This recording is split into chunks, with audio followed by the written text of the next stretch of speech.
Okay, we're on Perik Lamed Gimel, Pasuk Base, page 1112. And we started to talk about yesterday how Hashem offered the Torah to everybody else. And I'm reading the Pasuk again. Vayomar Hashem misinai ba, v'zorach miseir la, mahofia mehar paran v'osa mirivavos kodesh, mimino eish das lamo. From Hashem's right hand, so to speak, came a fire, eish das lamo, came the fire. Now take a look at Rashi for a second. Rashi says it's the right column, about 6 lines from the bottom. It's a very famous concept that many people are aware of. Rashi says, Eish das, 6 lines from the bottom on the right column. Eish das, shahai me'oz lefanov. The Torah was written before God, be'esh shechora agabe eish levana. It was a black fire written on a white fire. You've heard that concept, that's how the Torah existed. And he gave it to them, Ksav Yad Yamino, that he gave them the Torah written by his right hand, so to speak. Obviously, God has no physical features, number one. Number two, Rashi brings down that he gave them the Torah out of, the Torah was given from within the fire. The Mount Sinai was burning, was on fire, and he gave them the Torah out of the fire. Now, the fire, Torah is compared to fire for a couple of reasons. One of the comparisons is that a fire warms a person. The closer you get to a fire, if you've ever been on a cold night by a campfire, try to get closer to the fire. The farther away you get, the colder you get. A Torah life warms a person. The person connected to a Torah life, so the Torah life is going to warm him. He's going to enjoy this world by living a Torah life. The further a person is from a Torah life, the more detached a person becomes, and there's a sense of emptiness and purposelessness, and what is this all about? What am I doing this for? And so on and so forth. Number one. Number two, Torah leaves an impression. Fire leaves an impression. Somebody gets close to a fire, walks away, his face is all red. If a person that touches the fire, then he gets burnt by the fire. Torah leaves an impression on people. You could look at a person and you could see if this is a person who's connected to Torah or he's not connected to Torah. People who are connected to Torah, you take a look at walk into the Mir Yeshiva and you see people are learning Torah all day long. Their whole behavior is different. Everything about them is different. The way they talk is different. The way they act is different. You could sense it on the person that this is a person who's living a life that's connected to Torah, because the Torah leaves an impression on people.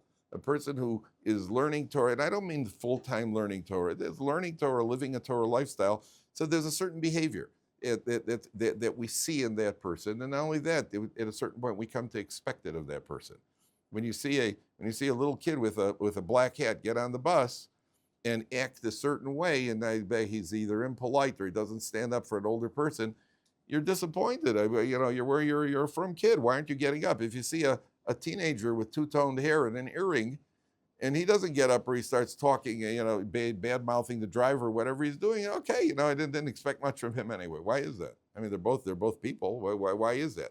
The answer is that there's a certain sense. We understand that Torah. I told you that in Bnei Brak, which is 100% occupant or religious Torah observant Jews, up until a number of years ago, they didn't have a police department because there was no crime in Bnei Brak. There's violent crime for sure not. It doesn't mean everybody was perfect. It doesn't mean that once in a while somebody didn't slug somebody. But percentage-wise, there's almost no. It's almost unheard of. Violent crime in neighbors is unheard of. Once in a while, even Jews in shul. What happens in shul? Once in a while, a couple guys yell at each other. That's when everybody stops davening and watches. Oh, good, something to break the monotony. Somebody's yelling at the gabbai. They never come to blows. Even in Israel, it used to be. Now it's already changed. But even in secular Israelis, nobody hit each other. You get yell at each other. We always yell at each other. Then you invite the guy to your house for coffee afterwards. That's my brother told me he once. I don't know if he saw it or he heard about it. 2 cab drivers got out. They had a fender bender. They started yelling at each other. One of them pulled a gun on the other one. At that point, the guy got really upset and started hitting him. The guy he's like, "Why? I know you're not going to shoot me. Now you're insulting me. Pulling out a gun? You're implying that I'm actually afraid that you're going to shoot me? That's an insult." That's when he started hitting him. He hit him for insulting him by pulling out a gun. He wasn't going to shoot him. Who's going to shoot him?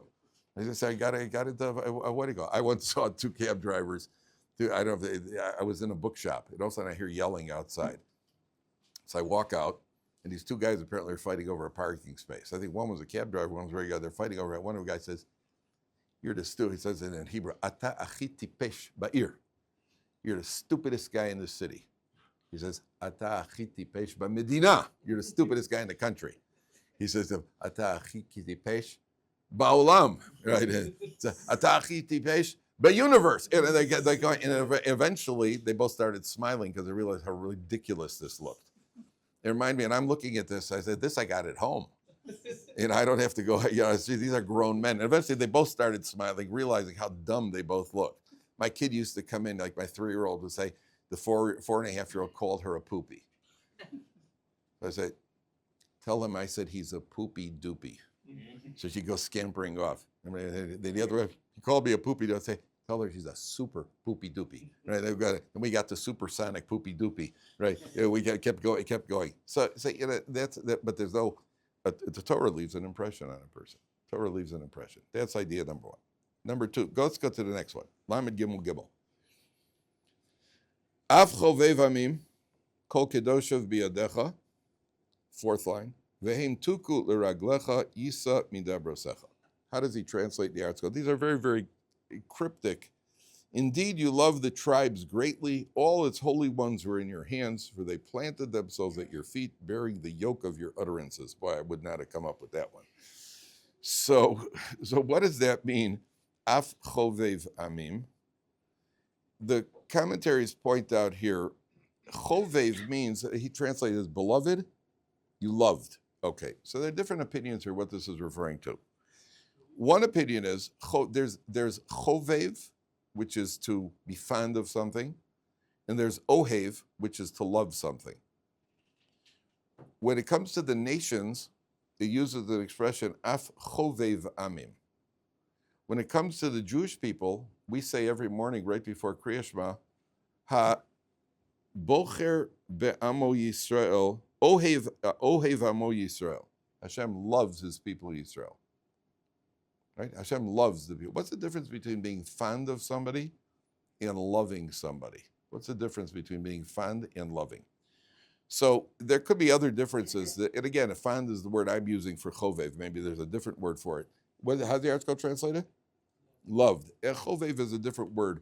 The Mefarshim say, if I'm fond of somebody, it's because of your qualities. I like you because of your qualities.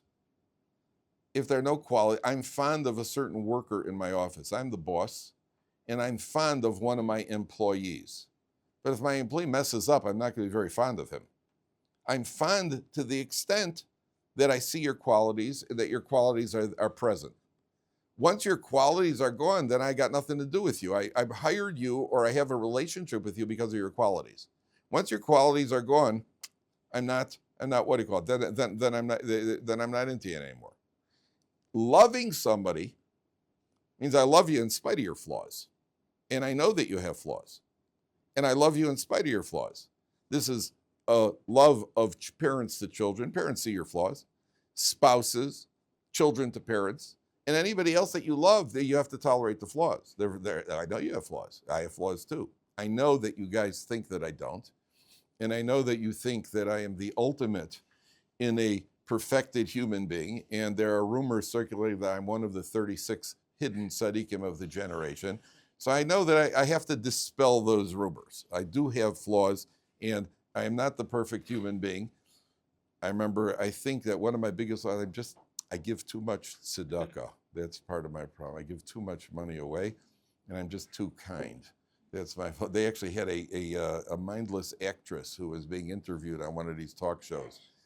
They talk about her career, and she bores everybody to death. Then they say to her, tell us one of your flaws. She goes, I'm too kind. Oh, okay. Yeah. So give me the bucket, will you? I'm too kind. So none of us are perfect. I know my flaws. Yet, I love myself, and you love yourself, and you know your flaws. You know your flaws. You love yourself. We treat ourselves very well. Yet we love ourselves.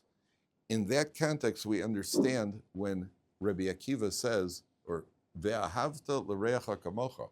You should love your fellow, the Torah says, ve'ahavta, you should love your fellow man as yourself, fellow Jew as yourself. What does that mean? You should love your fellow Jew as yourself. Obviously, we don't love somebody as much as ourselves. The Ramban says that means we should want for somebody. Look, if I have one sandwich and I have it and you want it, it's not going to you, it's going to stay by me. I don't have, if to love somebody literally means to love you as much as I love myself, so then I should give you my wallet, which isn't going to happen, by the way, right? Just in case you were wondering. Part of my, well, one of my flaws is not giving away my wallet. So that's not going to, so what does it mean, v'ahavta l'reacha kamocha? The Ramban says that I should want for you, that things should be good for you, just like I want things should be good for me, because that doesn't cost me anything. What does it cost me if things are going well for you? That much I can be expected to get to. It's not easy, obviously. Obviously, I would rather things are good for me than for you. But if I would work on myself, I could actually get to that is a level that's achievable. But when I do love another person, I love another person, another Jew, the same way I should love myself. V'ahavta l'reacha, love him like you love yourself. I love myself in spite of knowing my flaws. I know that I have flaws, and I have a lot of flaws. But I still love myself, so I have to love somebody else the same way that I love myself. That means to be tolerant of other people's flaws. That's what the Torah is saying here. So when it says, Av chovei v'amim, Hashem is fond of the other nations when they behave properly. When the nations decide they're going to be sanctions on Israel, like France, I mean, I don't know how anybody could be fond of them at any time. But of all, they're fond of themselves. They're in love with themselves. That's for sure.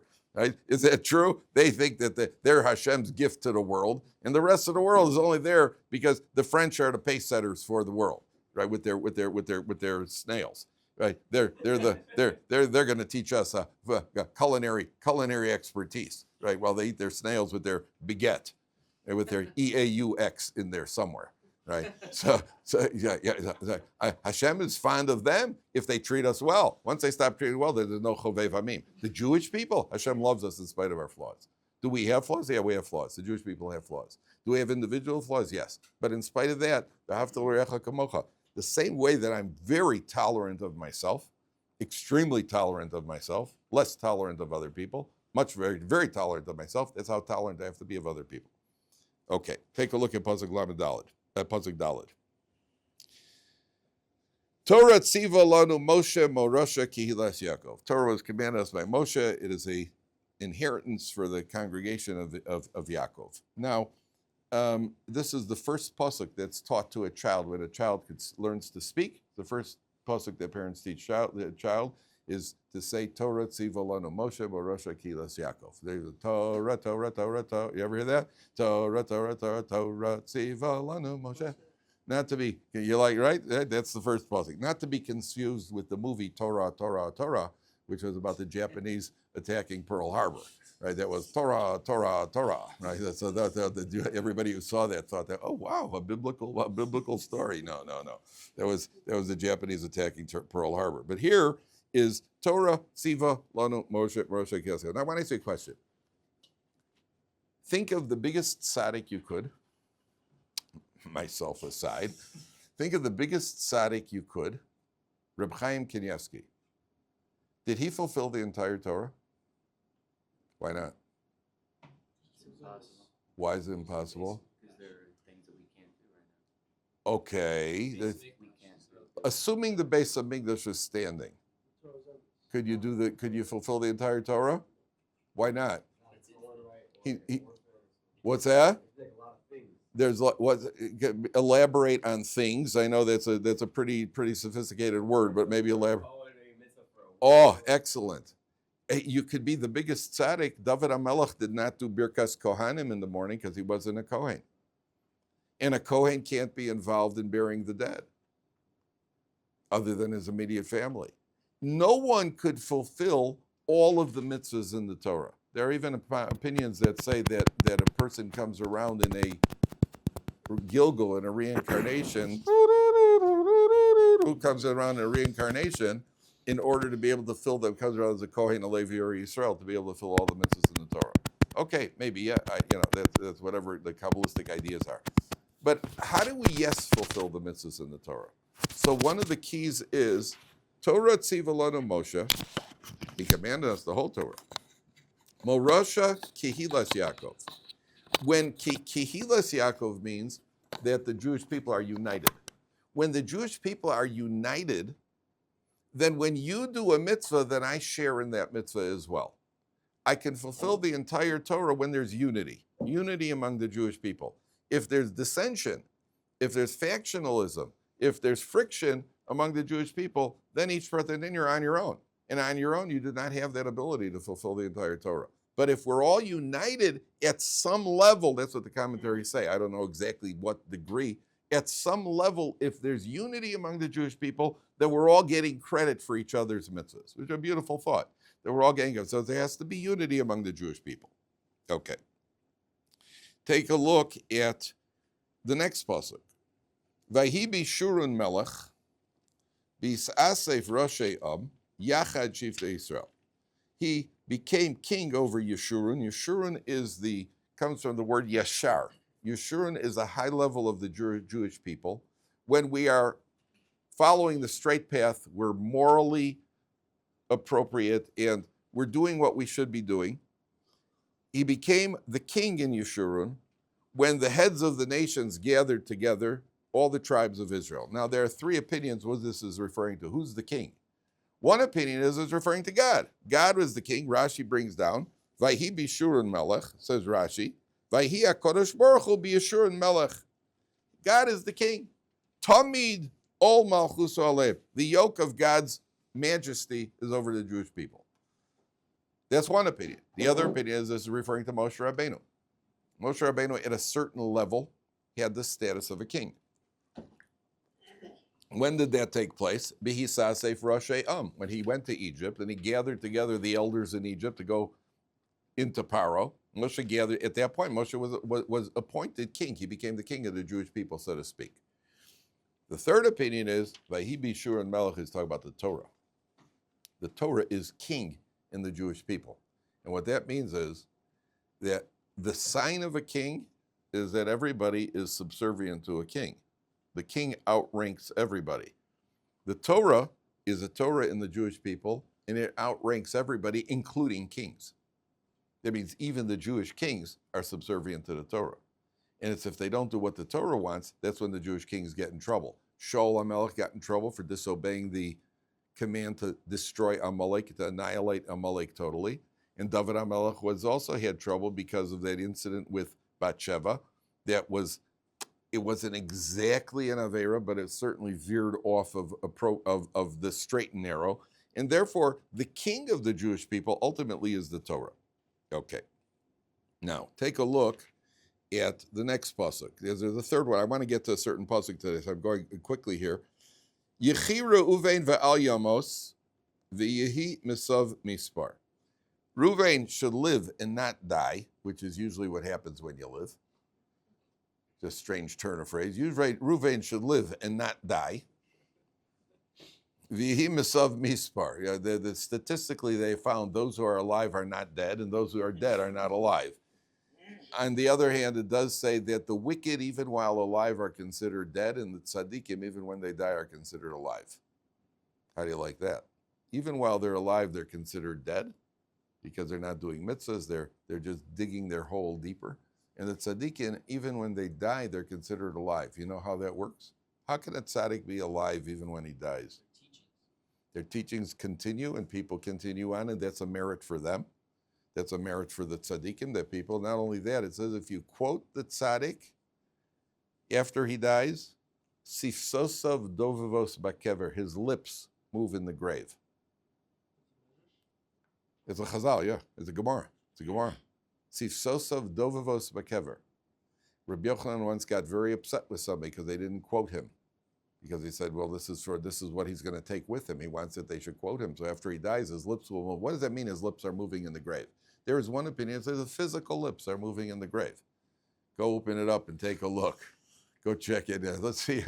You're not allowed to open graves, right? Not allowed to open a grave.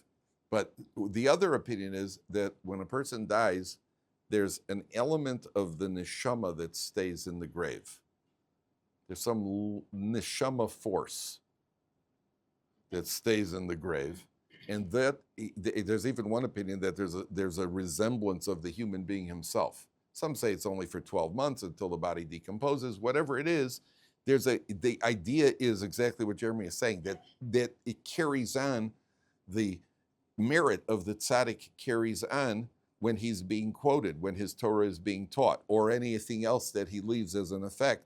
That's how a neshama in the world to come on Rosh Hashanah, even the Gemara says the living and the dead are judged on Rosh Hashanah.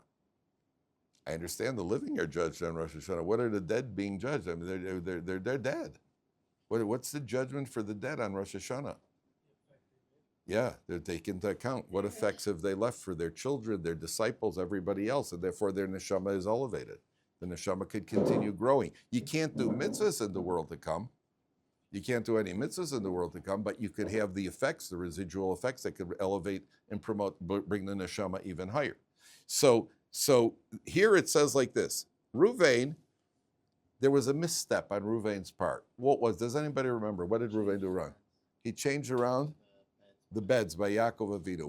When Rachel died, Yaakov Avinu took his bed. He had 4 wives. Rachel was his home base. That was his main tent. When Rachel died, Yaakov moved his bed into Rachel's maidservant Bilhah. He moved it into her tent. Reuven said, hey, whoa. It's one thing that when Rachel was alive, so she was the main competitor to my mother Leah. Now that Rachel died, what's Rachel? Now the maidservant? So he went and he moved Yaakov's bed into his mother's tent, that she should be the main home base. And Reuven was criticized by Yaakov Avinu. What are you getting involved? What are you getting involved in the personal business over here? And as a result of that, Reuven lost becoming the king. Reuven was meant to be the king. Pachaz kamayim al tosar. Because you were impetuous like water, therefore you're not going to have the extra position. You're not going to be the king, the Kohen. He lost 3 positions: the firstborn, the king, and the Kohen. He loses that for his impetuousness. Now, if you look at it objectively, I mean, he's standing up for his mother's honor. So what did he do wrong? And why does he lose being the king? The answer is that it wasn't that what he did. You can make an argument, maybe yeah, maybe no. What are you getting involved in your father's business, first of all? But even more than that, where was this reaction coming from? It was an emotional reaction. He was called pachaz kamayim. You're impetuous like water if the dam breaks and water just kind of flows over. What are you letting your emotions flow over? And if your emotions flow over, then guess what you're disqualified for? You can't be the king. Not because you're being punished. This is a rule in life, by the way. Not because you're being punished. You're not being punished.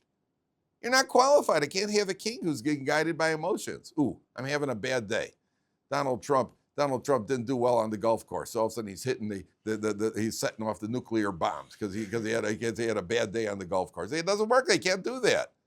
Bill Clinton, what do you call it? Hillary, like the ultimate White Sox politician. Hillary Clinton was, the White Sox, the White House staff. The White House staff, they're there all the time. The president changes every 4 years or 8 years. The attendants in the White, they're there all the time. They know what's really going on. So as one of them said, Hillary once threw a lamp at Bill. She was having a bad day. She threw a lamp at Bill. I guess he ducked, right? But she threw a lamp at him. I can't have a lady like that, President. Are you going to get upset because somebody insulted you? Because somebody said, why don't you go home and bake some cookies, right? Yeah, because she's effeminate. So she's going to go push a button? Can't have. You're disqualified. She's disqualified for other reasons, but you're disqualified. She's disqualified because she's disqualified. You're disqualified for other reasons. You can't have a king, somebody who's guided by emotion. So Yechiru, but he did, it was a misdeed. And the Torah describes it as he slept with his father's wife. So that's very, very harsh, because at his level, for him to do that slight misdeed would be like somebody else committing adultery. That's how much was expected of him. That's why the Torah describes it in such dramatic terms. Yechi Ruvain will live, ve'al yomos. He's not going to die. In other words, his avera is wiped out because he confessed. And therefore he won't die, meaning he won't come around in a Gilgul and have to die again. He won't come back in a reincarnation and have to die again. That's what the commentaries say. Vihimisov mispar, number one. Number two, do you remember that there was a deal made? There was a deal between 2.5 tribes and Moshe Rabbeinu. When they were ready to go into the land of Israel, the tribe of Ruvain, Gad, and then ultimately half the tribe of Manasseh. What did they choose to do? They wanted to stay on the other side of the Jordan because there was very, very big pasture land. I was going to say pasteurized, right? There was pasture land and they had a lot of livestock. So Moshe Rabbeinu made a deal with them, which was that you could have this land provided when the Jewish people go in, you'll lead the battle for 7 years. If you lead the battle for the 7 years of conquest of the land of Israel, then we have a deal over. And they agreed to the deal. So when they went into the land of Israel, the tribe of Reuven, Gad, Chatzi, Shevet, Manasseh, they led the battle in the land of Israel for conquest. Yet, Moshe Rabbeinu gives them a bracha, Yechi Reuven Val Yamos, none of them are going to die. None of the tribe of Reuven in these battles are going to die. None of the Jewish people died. V'yehim misav mispar. And the number of his children will also remain constant. That means they left their wives and children on the other side of the Yarden for 7 years. And then they went into the land of Israel. Yet Moshe Rabbeinu gives them a bracha that none of the warriors are going to die and none of the children are going to die. Okay, and here's the one I want to really get to. Vezos li Yehuda, and this is as far for Yehuda. Vayomar, Shema Hashem kol Yehuda, listen Hashem to the voice of Yehuda, Vel amo tevieno, bring him to his nation. Yodov ravlo, how does he translate that? His hands fight his grievance. Oof. The Ezer mitzarv tiyad, you Hashem will be a help against his enemies. Now, the Gemara says, and Rashi brings down over here, Ruvain, he died, and his bones were rolling around in the coffin. And Moshe Rabbeinu said this tefillah, that Ruvain's bones should all fall into place, a skeleton should be redeveloped in the coffin. Why? What merit did Ruvain have? Because Ruvain confessed in the incident with his daughter-in-law, Tamar, where he was the judge, and Tamar, his daughter-in-law, who was meant to be staying alone, after 3 months, she's pregnant. And who was it who impregnated her? It was Yehuda himself. She had the incident where she dressed up as a harlot, and Reuven solicited her. His wife had died, and she got pregnant. And then Reuven left 3 items by her that would be a security. She asked for 3 things. He didn't have cash. She said, let me have this as a security, and then I'll send you a goat as a payment. And so she had these items, and she disappeared. 3 months later, she's pregnant, and they reported, hey, your daughter-in-law is pregnant, and she's obviously committed adultery, because she was really supposed to be waiting for Yibum. And she's committed adultery, and Reuven sentenced her to death. So instead of, now, there's a paternity suit here. So instead of naming Reuven as the father, Yehuda as the father, what did Tamar do? She sent these items. She said, whoever owns these items, he is the father. And her feeling was, I'm not going to embarrass him in public. If he admits, he admits, otherwise I'm willing to die. She would burn to death with 2 children in her stomach, twins in her stomach. And Yehuda, now picture this. He's the head of the Beis Din. He's a big tzaddik. And now he's got a choice. And he comes out in public and says, yes, I impregnated her. Could you imagine? The embarrassment. Because he admitted, that's why he merited that then after he died, his bones, which were scattered, were joined together. The Gemara says his neshama was in the Beis Din Shel Mala, was in the Yeshiva Shel Mala learning Torah upstairs, and all sorts of good things happened to his neshama, all because he admitted. He could have just, now, the whole incident, just remember, the whole incident with Yehuda, the Medrash says that why would Yehuda have even approached a harlot? And the Medrash says that the malach, an angel, pushed him, which is not an excuse that anybody could use nowadays. There's none of this the angel pushed me. Right? The devil made me do it, might be a little more accurate, but the angel pushed me. That was a one-off in history. That doesn't work. So, but Yehuda at his level, which is something completely out of character for him. Why? Because that eventually led to the Davidic line. That's where the Davidic line comes from, the relationship, that union between Yehuda and Tamar. They had two children, Peretz and Zerach. Peretz becomes the patriarch of the Davidic line. Well, it follows all the way from Peretz. Now, what happened as a result of Yehuda's confession? Then Reuven confessed. When Reuven saw that Yehuda was willing to confess in public, Reuven then did tshuva for his sins. He confessed his avera, and who gets the merit for that? Yehuda gets that merit, and that's why Yehuda. Take a look at Rashi. Why you see the words? Because I want to go into this a little bit. It's the right column, 5 lines from the top. Vezos li Yehuda. If you find it, please show the person next to you. Samach Yehuda l'Ruvain. Moshe Rabbeinu placed the blessing to Yehuda right after Reuven.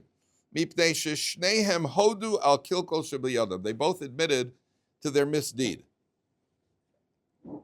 And the Gemara says, he brings down late at the end of the Rashi, skip down a few lines. Amar Moshe, bi garam l'Reuven sheyoda. Who caused Reuven to confess?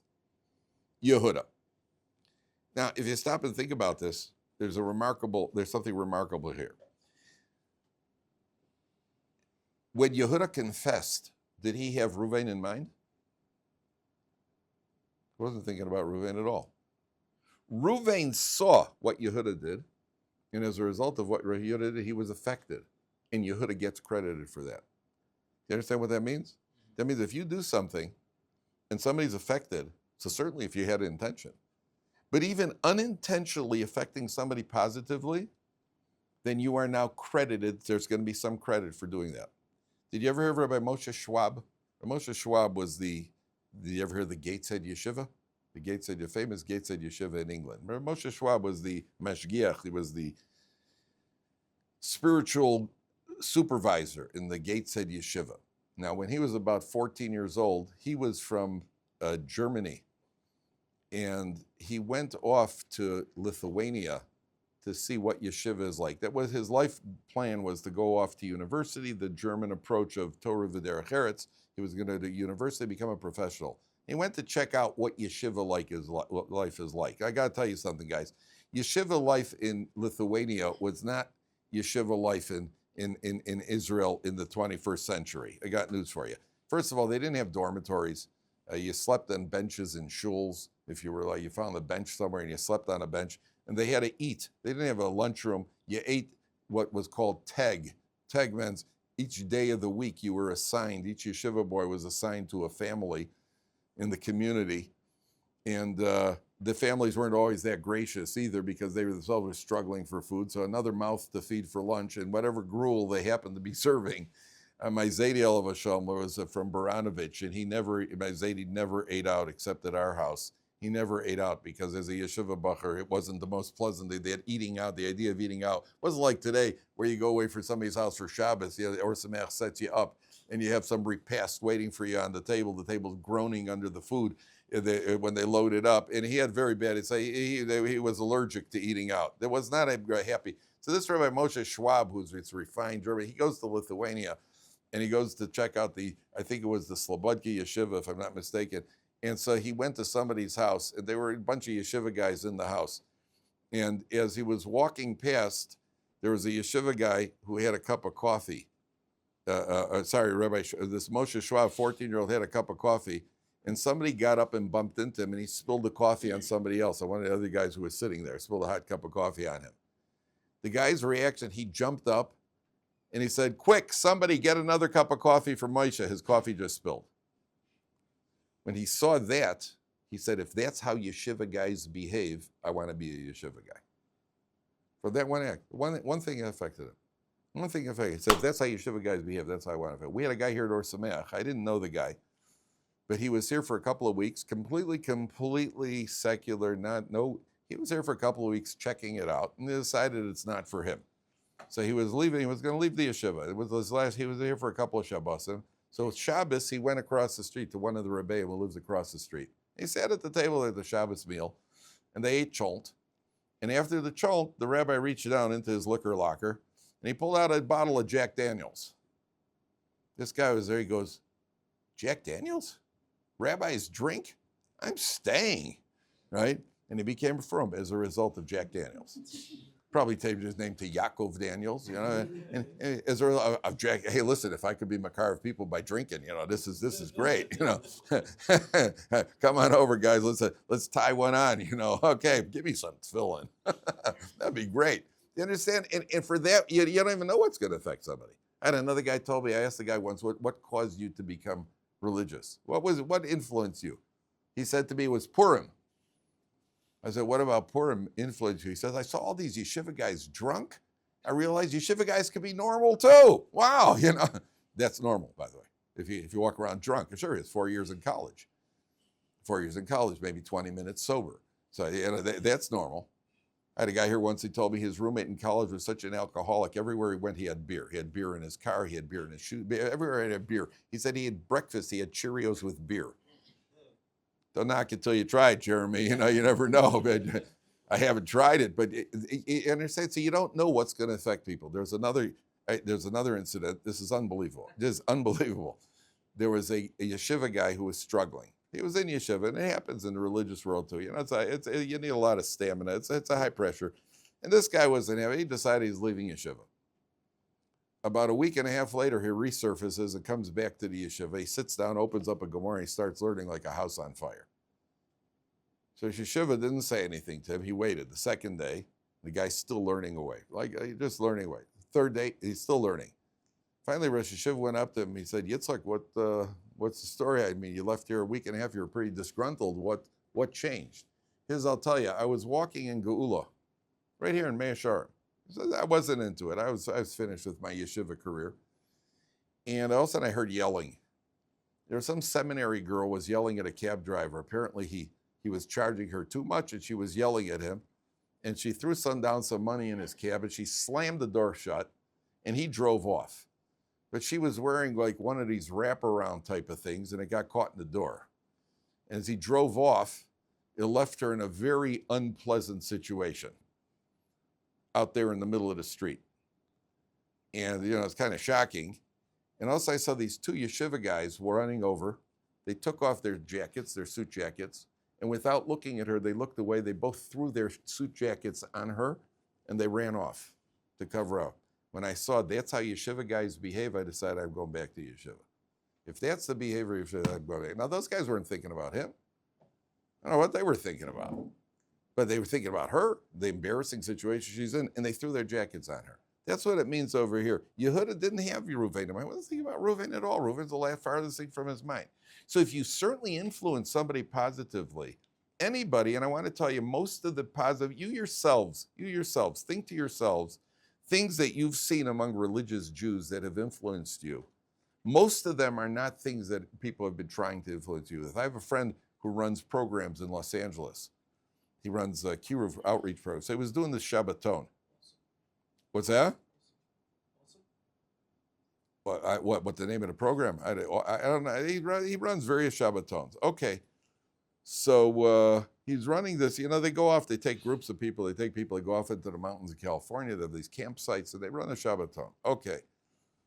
About, what did he tell me, 8, 9 years later, he's in a supermarket. A girl comes over to him. A woman comes over to him now. She's got her hair covered.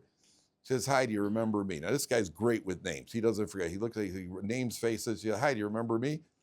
He goes, I guess we've met, but I can't place it.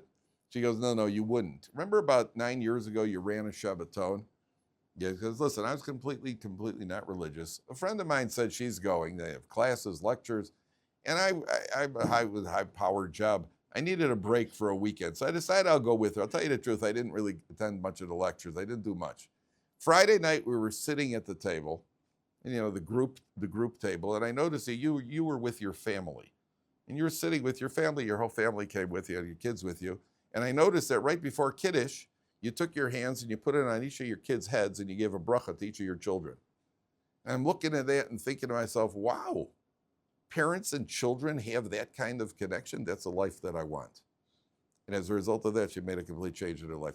Do you understand? He wasn't even trying to do. That was the one thing he was doing, which wasn't with the effect of trying to affect other people. There are lectures, talks, alazach, and everything he had. And the one thing that he was the farthest thing from his mind, and that's the thing that affected him. That's what the Torah is telling you. Okay, I just tell you one last incident, because this is also you're not going to believe it. It's documented. There was a couple that was married. They were their first year of marriage, and the wife had to go to her sister's wedding or something. Husband was staying in Israel. The wife had to go. So they get to the airport, and they, like, the first time, they're married 7 months, and it's the first time they're going to be separated for what do you call it? And there's like this tearful farewell at the airport. I mean, she was crying anyway, but there's a tearful farewell at the airport, and then she leaves. Okay. A couple of years later, there's a knock at their door. The guy shows up. He's wearing a yarmulke. He says, yeah, who are you? He says, I want to introduce myself. I'm so-and-so. I was at the airport 2 years ago, and I saw this young couple, and the wife is leaving, and I see they're crying. I see a tearful farewell. I mean, where I come from, if anything, it's tears of joy. It's not, where I come from, none of these tearful farewells. So I took the liberty of looking at your suitcase to catch the address. I saw the address while you two were crying over there. I took the liberty of looking at your address, and I decided to see why, check out your type of lifestyle. I made a complete change. I just came over to thank you, because your tearful farewell is what affected me in my Yiddishkeit. See, I'm just telling you, gentlemen, you just never know. You just never know. There are too many stories like this where people have been affected by other people and the behavior, especially of religious people, because it's not what we say. And I know that you're concerned with your parents and your siblings and everything else. And I've said this many, many times, that when it comes to Balei Tshuva, there's obviously a concern. You've discovered something which is meaningful, it's truth, and it gives you direction, and you're really concerned that the rest of your families. If you start preaching, it's not going to work. It doesn't work. It puts people off. And the worst thing you could do is point out their sins. Dad, drop the burger, right? Trafe, or if your father starts eating, your father gets up in the morning, you better wash your hands 3 times, otherwise you could go blind. It's not going to help. All they think is that you're just confirming that you're the nutcase they think you are. That's all that happens. But if you go and you do something like you stand up for your father when he walks into the room, which you're obligated to do according to Halacha, by the way, your father will either faint, or usually what will happen is he'll walk out of the room and try it again to see if what happened is what he thinks happened. Then you stand up. As Jason, why did you just stand up? Well, Dad, you deserve my respect. Then he'll faint. At that point, they faint, but they respect you. And if you go out, you mow the lawn without being asked, or you wash the dishes without, I know I'm into science fiction here, but you wash the dishes without being asked, you know what's going to happen? I don't know what they're doing in that cult in Jerusalem, but you're going back, right? Because you're turning into a mensch. And if you turn it, Rabbi Gottlieb once told me, there was a guy who became a Baal Tshuva, and his temperature was a little too high. And his parents invited him home for one of the holidays. And so he sent his father a letter with 10 reasons why he's not allowed to come home. His father knew Rabbi Gottlieb from the old days. His father was apparently very, very, either a Reform rabbi or he was a very sophisticated Reform Jew. And he sent the letter to Rabbi Gottlieb that his son had sent him. Rabbi Gottlieb told me 9 out of the 10 reasons that he gave were wrong, and the 10th one was probably wrong. He told me there was another guy who asked him what he should do when he goes home. He says, what does your father enjoy? He says, he enjoys golf, but I hate it. So he says, play golf with your father. So at the end, he went home, played golf with his father. When he got on the plane to come back to Israel, his father said to him, Jim, I want to tell you, I respect you. Because if your father, imagine it's Father's Day, imagine it's your brother's birthday. What gift would you get him? It's your father's birthday. Well, your brother's birthday, what gift would you get him? 9 out of 10 Baal Tshuves surveyed will answer, some book on Judaism. Something from Rabbi Tatz or Rabbi Gottlieb or, one of those. That's what you're going to do. I got news for you. If you were studying ancient Chinese pottery and it was my birthday and you'd give me a book on ancient Chinese pottery, you'd be wearing that book. Well, what do you give me? That's your interest, not my interest. Your brother's birthday, get him a baseball glove. Your father's birthday, get him a beer. I don't know, but not your book on Judaism. What's it got to do with it? What's it got to do with him? And by doing that, they see, especially if you've never done something like that before, then they see that you're turning into a different person. That's what wins people over. The preaching, the talking does absolutely nothing. It only puts people off. The best thing you can do is to be a little bit coy and devious about it. That's the best thing you can do. Like if you wash, if you wash your hands at the sink, and your father, why did you just use a cup? Nothing. Just about more water you use, the richer you get. But nothing. No, you get past the salad. What you get? What was that about money? What did you say about? That sort of thing. Nothing sophisticated. Nothing. No preaching. And then when your behavior is what affects people. All right.